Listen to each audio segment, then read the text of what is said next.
Student, आज हम इस वीडियो में क्लास 10th साइंस पाठ ऊर्जा के स्रोत से कुछ अति लघुत्तरीय प्रश्न और लघुत्तरीय प्रश्न लेकर आए हैं। तो चलिए हम अति लघुत्तरीय प्रश्न की ओर बढ़ते हैं। पहला प्रश्न है, ऊर्जा का अंतिम और सर्वोत्तम स्रोत क्या है? इसका उत्तर है सूर्य। दूसरा प्रश्न है, सोलर पैनलों के निर्माण में किस धातु का प्रयोग होता है? इसका उत्तर होगा सिल्वर। तीसरे प्रश्न की ओर बढ़ते हैं, मोमबत्ती को जलाने पर ऊर्जा एक रूप से दूसरे रूप में किस प्रकार बदलती है? इसका उत्तर होगा मोमबत्ती को जलाने पर रासायनिक ऊर्जा ऊष्मीय तथा प्रकाश ऊर्जा में परिवर्तित हो जाती है। अगले प्रश्न की ओर बढ़ते हैं, OTEC का पूरा नाम क्या है? इसका उत्तर है ओशन थर्मल एनर्जी कन्वर्शन। अगले प्रश्न को देखते हैं, पवनों का देश किसे कहा जाता है? इसका उत्तर है डेनमार्क। अगले प्रश्न की ओर बढ़ते हैं, CNG का पूरा नाम लिखें। इसका उत्तर है कंप्रेस्ड नेचुरल गैस। अगले प्रश्न को देखते हैं, जीवाश्म ईंधन के दो उदाहरण दीजिए। इसका उत्तर होगा कोयला, पेट्रोलियम। अब हम लघुत्तरीय प्रश्न की ओर बढ़ते हैं। तो पहला प्रश्न है, ऊर्जा का उत्तम स्रोत किसे कहते हैं? तो इसका उत्तर होगा ऊर्जा का उत्तम स्रोत वह है जो प्रति एकांक आयतन अथवा प्रति एकांक द्रव्यमान अधिक कार्य करे। दूसरा इसका पॉइंट है सरलता से सुलभ हो सके। तीसरा पॉइंट है भंडारण तथा परिवहन में आसान हो। चौथा पॉइंट है वह सस्ता भी हो। दूसरे प्रश्न को देखते हैं, उत्तम ईंधन किसे कहते हैं? इसका उत्तर होगा उत्तम ईंधन वह है जो प्रति एकांक अधिक ऊष्मा उत्पन्न करे। दूसरा पॉइंट है पर्यावरण के लिए अनुकूल हो। तीसरा पॉइंट है इसका आसानी से उपलब्ध हो सके। चौथा पॉइंट है भंडारण और परिवहन में आसान हो। अगले प्रश्न की ओर बढ़ते हैं, यदि आप अपने भोजन को गर्म करने के लिए किसी भी ऊर्जा स्रोत का उपयोग कर सकते हैं तो आप किसका उपयोग करेंगे और क्यों? इसका उत्तर होगा हम LPG गैस या विद्युत उपकरण का उपयोग करेंगे, क्योंकि इसका पहला पॉइंट है इनसे अधिक ऊष्मा उत्पन्न होती है। दूसरा पॉइंट है इसका दहन से धुआं नहीं निकलता है। तीसरा पॉइंट है इसका आसानी से उपलब्ध होता है। चौथा पॉइंट है किसी भी समय उपयोग किया जा सकता है। पांचवा पॉइंट है यह सस्ता है। छठा पॉइंट इसका भंडारण एवं परिवहन आसानी से किया जा सकता है। अगले प्रश्न की ओर देखते हैं, जीवाश्म ईंधन किसे कहते हैं? इसका उत्तर है जीवाश्म ईंधन एक कई वर्षों पहले बना प्राकृतिक ईंधन है। यह लगभग करोड़ों वर्ष पूर्व जीवों के जलकर उच्च दाब और ताप में दबने से हुई है।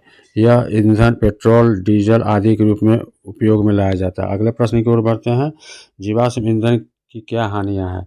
इसका उत्तर है जीवाश्म ईंधन की निम्नलिखित हानियां हैं। पहला है इनके बनने में करोड़ों वर्ष लगते हैं।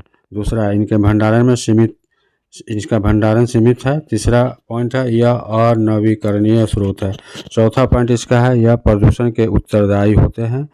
पांचवा पॉइंट है इसका यह अम्लीय वर्षा और ग्रीन हाउस प्रभाव जैसे गंभीर पर्यावरणीय समस्या के कारक भी हैं। अगले प्रश्न की ओर बढ़ते हैं, भूतापीय ऊर्जा के दो लाभ तथा दो हानियाँ। तो पहला इसका लाभ है विद्युत उत्पादन की लागत कम होती है। दूसरा लाभ है इसका यह प्रदूषण मुक्त होता है। इनके हानियाँ हैं, पहला हानियाँ है यह सीमित स्थानों में ही उपलब्ध है। दूसरा इनकी हानियाँ तप्त स्थलों की गहराई में पाइप पहुंचाना मुश्किल एवं महंगा होता है। अगले प्रश्न की ओर बढ़ते हैं, हम ऊर्जा के वैकल्पिक स्रोतों की ओर क्यों ध्यान दे रहे हैं? इसका उत्तर है जीवाश्मी ईंधन ऊर्जा के अनवीकरणीय स्रोत हैं, अतः इन्हें संरक्षित करने की आवश्यकता है। पृथ्वी के गर्भ में कोयले, पेट्रोलियम, प्राकृतिक गैस आदि ईंधन सीमित मात्रा में मौजूद हैं। यदि हम इनका उपयोग इसी प्रकार करते रहें तो ये शीघ्र ही समाप्त हो जाएंगे। अतः हमें ऊर्जा के संकट से निपटने हेतु वैकल्पिक स्रोतों की ओर ध्यान देना चाहिए। अगले प्रश्न की ओर बढ़ते हैं, सौर कुकर के लिए कौन सा दर्पण अवतल, उत्तल अथवा समतल सर्वाधिक उपयुक्त होता है, क्यों? सौर कुकर के लिए सर्वाधिक उपयुक्त दर्पण अवतल दर्पण होता है, क्योंकि यह एक अभिसारी दर्पण है।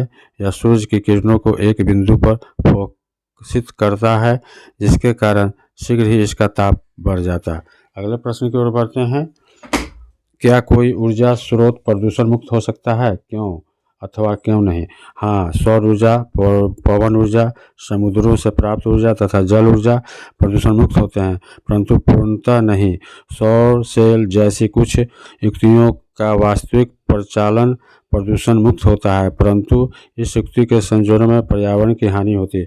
अगले प्रश्न को देखते हैं। रॉकेट ईंधन के रूप में हाइड्रोजन का उपयोग किया जाता रहा है तथा क्या आप इसे सीएनजी की तुलना में अधिक स्वच्छ ईंधन मानते हैं? क्यों अथवा क्यों नहीं? हाँ, हाइड्रोजन सीएनजी की तुलना में स्वच्छ ईंधन है, क्योंकि हाइड्रोजन के दहन से जल उत्पन्न होता है, जबकि सीएनजी में मीथेन पाया जाता है, जिसके दहन से कार्बन डाइऑक्साइड गैस जैसी ग्रीन हाउस गैस उत्पन्न होती है। अगले प्रश्न को देखते हैं। ऐसे 2 ऊर्जा स्रोतों के नाम लिखिए जिन्हें आप समाप्य मानते हैं, अपने चयन के लिए तर्क दीजिए। हाँ, इसका उत्तर है कोयला और पेट्रोलियम 2 समाप्य ऊर्जा के स्रोतों के उदाहरण हैं। ये दोनों जीवाश्मी ईंधन हैं जो करोड़ों वर्षों में बने हैं तथा केवल सीमित भंडार ही शेष हैं। जीवाश्मी ईंधन ऊर्जा के अनवीकरणीय स्रोत हैं जिन्हें पुनः नहीं बनाया जा सकता है। यदि इसी तरह इनका उपयोग करते रहेंगे तो इनके भंडार शीघ्र ही खत्म हो जाएंगे। आज के लिए बस इतना ही, फिर अगले वीडियो में मिलेंगे।